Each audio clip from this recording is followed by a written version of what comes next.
You've heard the expression that says it.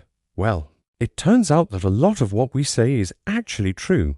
In fact, researchers peg nonverbal communication as being responsible for a whopping 60 to 80% of our communication.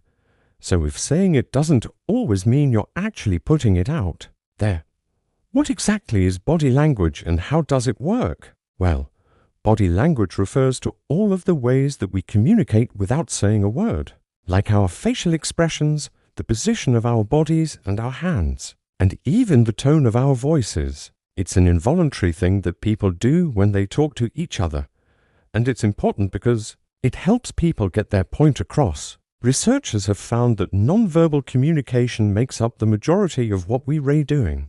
When we talk to other people, for example, they found that when people were talking about emotional topics, 89% of the time they were using nonverbal behaviors in addition to what they were saying. And those nonverbal behaviors helped them express what they meant by adding to, emphasizing, or even contradicting what they were saying. But if we are expressing emotions through our body language, then what are we actually saying? Some body language is obvious, like when you cross your arms in front of your chest, meaning you want to block yourself off from others. But some body language is so subtle it can be tough to pick up on, like microexpressions. These are really quick facial expressions that show how you're truly feeling, even if your words are saying something else. For example, you could be telling your friend that you're fine when you're really not, and they might be able to tell because of a flash of anger or sadness across your face. These microexpressions last less than a second, so most people don't catch them. But it turns out that they're actually pretty easy to spot if you know what to look for. One study found that people can accurately detect emotions like fear, disgust, anger, and happiness just from looking at a person's face for less than 1/10 of a second. So, yeah, you might think you're hiding your emotions well, but others might be able to see right through to what you're really feeling. Body language can also be intentional, like striking a power pose before a big event.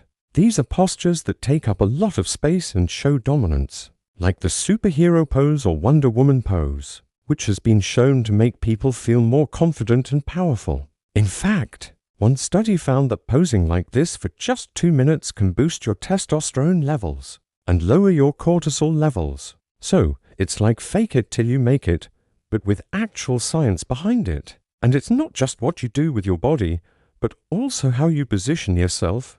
For example, in many cultures, it is considered rude to stare at your feet while you're talking to someone because it shows that you want to get away from the other person.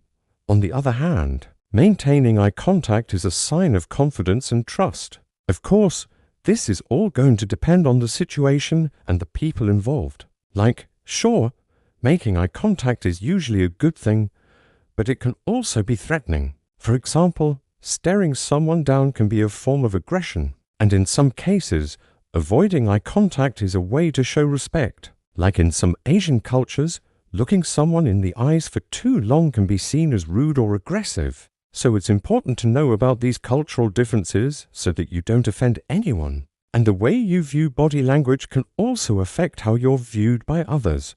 For example, if you're at a party and you see someone standing with their arms crossed, you might think that they're closed off and not interested in talking to anyone. But maybe they're just cold or they're introverted and need some alone time. So it's important to remember that body language isn't everything. So the next time you want to send a message, without saying a word, just remember that there's a lot more to body language than meets the eye. Thanks for watching.